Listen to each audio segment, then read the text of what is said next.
बच्चों, हम लोगों ने एक्सपोनेंशियल फंक्शन के बारे में पढ़ा था। अभी मैंने उसके बारे में आपको पिछले सेशन में बताया कि ये हमेशा 0-1 से पास होता है और x यहाँ पे जो डोमेन होता है वो set of real numbers, all real numbers है, मतलब कि पॉजिटिव वैल्यू भी हो सकती है और x की नेगेटिव भी हो सकती है।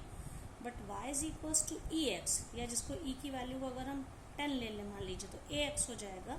एक्सपोनेंशियल फंक्शन का राइट साइड में y कोऑर्डिनेट बहुत तेज़ी से ऊपर बढ़ता है, लेकिन लेफ्ट साइड में जैसे जैसे x की नेगेटिव वैल्यू लेते हैं तो y कोऑर्डिनेट इसका 1 से तो नीचे जाता है लेकिन 1 और 0 के बीच रहेगा, लेकिन y कोऑर्डिनेट मतलब कि रेंज कभी नेगेटिव नहीं होगी। तो एक्सपोनेंशियल फंक्शन का जो डोमेन है वो सेट ऑफ रियल नंबर है, लेकिन रेंज हमेशा set of positive real number है।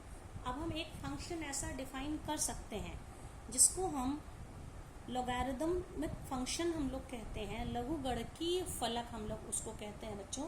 अब आप देखिए इसमें ये फंक्शन कैसे डिफाइंड है। ये है r+2r, आपको याद होगा एक्सपोनेंशियल फंक्शन r2r+ था, लेकिन ये फंक्शन है r+2r, और जहाँ पे इसका जो डोमेन है, प्रांत है, वो है set of only positive real numbers, और जो इसका जो रेंज है, रेंज में सारे रियल नंबर्स होंगे। ये फंक्शन हमारा कैसे डिफाइंड है, ये देखिए, ये x यहाँ पे x2 log x to the base b।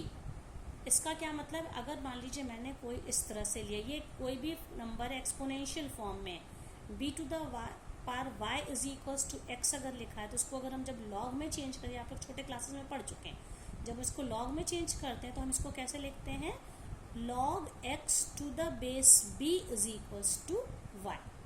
तो ये हमारा फंक्शन, इसको हम कहते हैं log function, log x to the base b, मतलब x यहाँ पे क्या है, x की वैल्यू यहाँ पे डोमेन है, और y क्या है यहाँ पे, log x to the base b, ये है रेंज है। तो ये बिल्कुल एक्सपोनेंशियल फंक्शन का ऑपोजिट हम लोग उल्टा कह सकते हैं, क्योंकि वो r2r+ था जबकि r+ से r है। और अब अगर हम इसके डिफरेंट वैल्यूज़ के लिए ग्राफ को प्लॉट करें हम यहाँ पे, तो सबसे पहले तो जैसे मान लीजिए हमने अगर x की वैल्यू यहाँ पे, x की वैल्यू हम 1 अगर लें, x की वैल्यू 1 लेंगे तो हम क्या होगा, देखिए log 1 to the base b, अगर बेस हमने यहाँ पे 10 ले लिया है, ठीक है, जब हम लोग बेस, लॉग फंक्शन का बेस हम लोग 10 ले लेते हैं तो उसको हम लोग कहते हैं नेचुरल लॉगरिदम। और अगर बेस e लेते हैं, e अभी क्या होता है मैं बता चुकी हूँ, e एक वो है, एक सम है जिसका वैल्यू जो है 2 से 3 के बीच में रहती है। अगर बेस e ले लेंगे तो उसको हम लोग कहते हैं नेचुरल लॉगरिदम। नेचुरल लॉगरिदम को ln से डिनोट करते हैं, स्मॉल n। तो यहाँ पे जो हम लोग पढ़ेंगे तो हम लोग बेस ई वाले लॉग की बात करेंगे जो हम लोगों के कोर्स में है बच्चों। तो अब आप इसमें देखिए, जब इसका हम लोग ग्राफ प्लॉट करते हैं तो इसका ग्राफ इस तरह से आएगा। यहाँ पे हम लोग x की डिफरेंट वैल्यू के लिए, ये देखिए y इज इक्वल्स टू ये बेस 2 पे, बेस e पे और बेस 10 पे, ये 3 तरह के ग्राफ लिए गए हैं।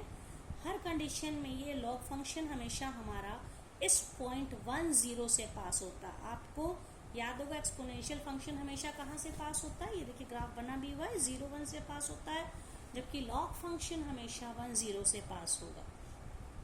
और दूसरी यहाँ पे अब इसकी कुछ प्रॉपर्टीज हैं, आप देखिए कि हम अगर लॉग की x की वैल्यू, डोमेन को अगर हम नॉन पॉजिटिव नंबर लेंगे तो हम लॉग को डिफाइन कर ही नहीं सकते हैं।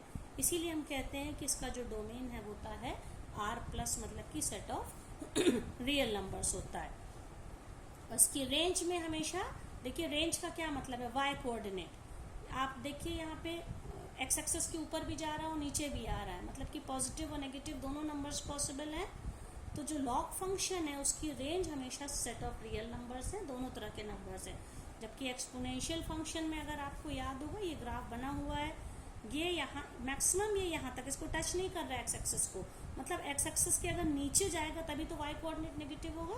तो हमेशा इसका y कोऑर्डिनेट पॉजिटिव होगा, तभी हम कहते हैं इसकी range set of positive real numbers है।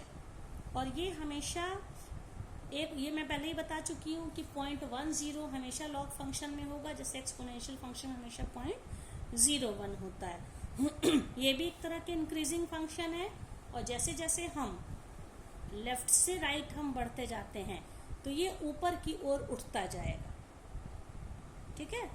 और ज़ीरो के बहुत क्लोज वैल्यू पे, ज़ीरो से जैसे जैसे हम इसकी वैल्यू एक्स कोऑर्डिनेट अपना हम कम करते चले जाते हैं, ठीक है, तो ज़ीरो से बहुत क्लोज वैल्यू पे log x की वैल्यू कोई भी दिए हुए नंबर पे हम उसकी वैल्यू को, ये देखिए आप इसका y कोऑर्डिनेट ये कम वैल्यू पे भी हम इसका वैल्यू निकाल सकते हैं, लेकिन कभी भी ये y कोऑर्डिनेट को टच नहीं करेगा।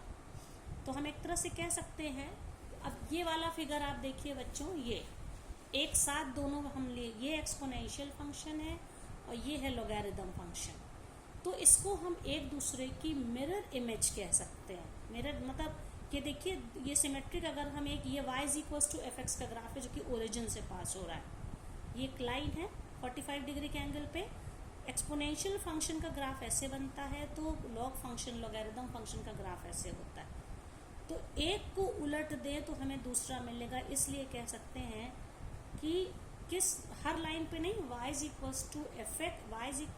x लाइन पे ये दोनों फंक्शन एक दूसरे के मिरर इमेज होते हैं।